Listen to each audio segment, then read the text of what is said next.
warahmatullahi wabarakatuh. Alhamdulillahi rabbil alamin wa bihi nasta'in ala umurid dunya waddin. Sayyidina wa maulana Muhammadin wa ala alihi wa sahbihi ajma'in. Amma ba'd. Pertama, marilah kita aturkan puja dan puji syukur kepada Allah Subhanahu wa taala, di mana kita diberikan nikmat kesehatan, nikmat kesempatan sehingga kita bisa melaksanakan aktivitas sehari-hari. Kemudian selawat teriring salam marilah kita limpahkan kepada junjungan kita Nabi besar Muhammad sallallahu alaihi wasallam. Para kaum muslimin rahimakumullah dimanapun Anda berada, pada kesempatan ini saya akan menyampaikan materi dengan judul 3 hikmah nuzulul Quran. Kaum muslimin rahimakumullah, kita tahu bahwasanya hari ini adalah bulan Ramadan, di mana bulan yang selalu dinantikan oleh kaum muslimin. Peristiwa nuzulul Quran adalah peristiwa yang ada di dalam bulan Ramadan, di mana biasanya ini akan dilakukan setiap tanggal 17 Ramadan. Hal ini sesuai dengan firman Allah Subhanahu wa taala dalam Al-Qur'an surat Al-Baqarah ayat 185 yang berbunyi, A'udzubillahi minasyaitonirrajim, Bismillahirrahmanirrahim.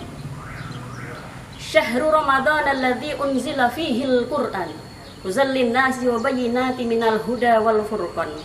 Yang artinya bulan Ramadan adalah bulan yang di dalamnya terdapat peristiwa turunnya Al-Quran yang menjadi petunjuk bagi kaum muslimin dan keterangan dalam petunjuk itu, dan kemudian dialah yang akan membedakan mana yang benar dan mana yang batil. Kaum muslimin rahimakumullah, nuzulul Quran selalu dirayakan oleh kaum muslimin dimanapun berada. Dan ini kenapa selalu dilakukan? Karena apa? Karena ingin umat Islam ini supaya apa? Supaya cintanya kepada Al-Quran, supaya cintanya kepada Rasulullah Sallallahu Alaihi Wasallam itu semakin dalam. Karena apa? Karena Al-Quran itu diturunkan oleh Jibril kepada Nabi Muhammad Sallallahu Alaihi Wasallam dan merupakan petunjuk bagi umat Islam, dan ini adalah pedoman yang paling utama di dalam agama Islam. Apa sih hikmah dari peristiwa turunnya Al-Quran atau disebut dengan nuzulul Quran? Yang pertama, umat Islam bisa mengetahui dan memahami peristiwa sejarah turunnya Al-Quran itu bagaimana.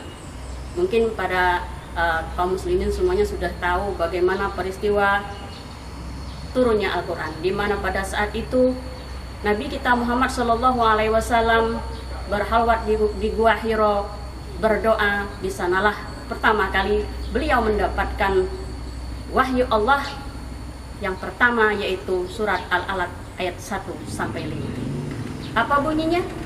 Bunyinya adalah A'udzubillahi minasyaitonirrajim, Bismillahirrahmanirrahim. Iqra bismi rabbikal ladzi khalaq, khalaqal insana min 'alaq. Iqra wa rabbukal akram, alladzi 'allama bil qalam, 'allamal insana ma lam ya'lam. Shadaqallahul azim. Dari situ umat Islam pertama kali disuruh membaca. Membaca apa? Membaca Al-Quran yang pertama. Kemudian membaca alam, membaca sekelilingnya. Itu. Jadi apa? Nuzulul Quran itu kita harus bisa memahami. Kemudian nanti kita bisa ceritakan kepada anak-anak kita, kepada generasi-generasi kita sesudahnya. Yang kedua, peristiwa nuzulul Quran itu bisa meningkatkan keimanan dan ketakwaan kita kepada Allah Subhanahu wa taala. Loh kok bisa? Bisa. Kenapa?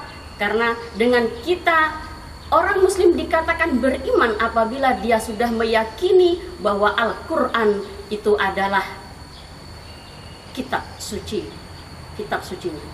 Ketika dia tidak meyakini bahwasanya Al-Quran itu bukan kitab sucinya, maka dia bukan agama Islam, bukan orang muslim. Makanya keimanan itu, salah satu keimanan muslim itu adalah harus meyakini bahwasanya Al-Quran itu adalah kitab kita. Dengan kita meyakini, maka kita termasuk orang yang bertakwa. Takwa apa? Taat. Jadi apapun di dalam Al-Quran itu, maka kita harus melaksanakannya. Perintah Allah kita laksanakan, dan larangannya kita tinggalkan. Kemudian yang ketiga, dari peristiwa nuzulul Quran itu, apa yang bisa hikmah kita ambil? Yaitu sebagai inovasi, sebagai edukasi umpamanya untuk meningkatkan keimanan kita kepada Allah Subhanahu wa Ta'ala. Edukasi pendidikan Islam terdapat dalam Al-Quran banyak sekali. Setelah kita belajar membaca Al-Quran, kemudian nanti kita memahaminya, kemudian nanti kita mengamalkannya. Salah satu contoh, hari ini kita Ramadan kan? Kita sekarang puasa kan? Itu kenapa kita puasa? Karena kita mengamalkan firman Allah Subhanahu wa Ta'ala dalam surah Al-Baqarah ayat 183 yang berbunyi apa?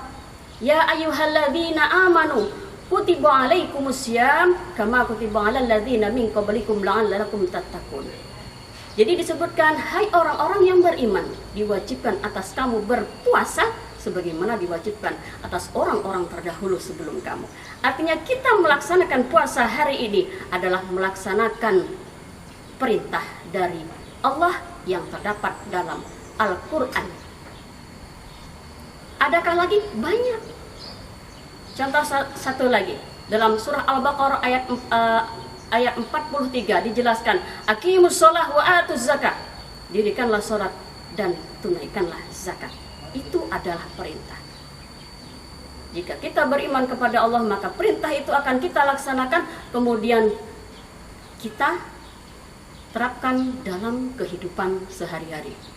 Salat, kita punya harta, kita keluarkan zakat. Sekarang kita sedang puasa, maka perintah puasa itu sekarang kita lakukan. Kenapa kita berpuasa? Banyak hikmah yang ada di dalamnya.